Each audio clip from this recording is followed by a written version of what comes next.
Ukienda kuambia magistrate akupuguzie board, maybe ilikuwa 200,000 na unataka akupe board ya 1,100. Ama cash bill ilikuwa 100 unataka akupe 50.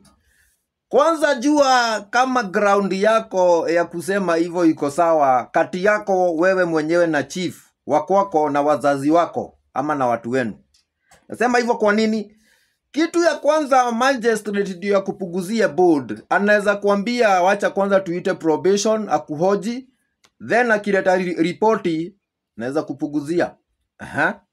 Ripoti ya probation officer inatokaga wapi? Kitu ya kwanza inaendaga kwa chief. Chief mulituziana na ukamuonya na ukamutusi vibaya na ukamuambia maneno mabaya hadi ya muongelesha nagi na probation officer ametumwa kwake. Hiyo ndio siku utajua ujui.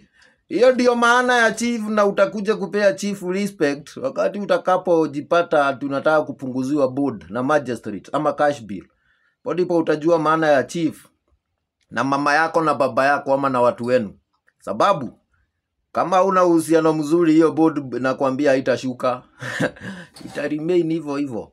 Na probation officer wakati atarudi kwa court, magistrate asome vile probation officer amefanya research, utapata wewe hakuna haja ya kupuguziwa board, usukumane na yenye iko, na utasikia magistrate amekwambia itakaa vile ilivyo.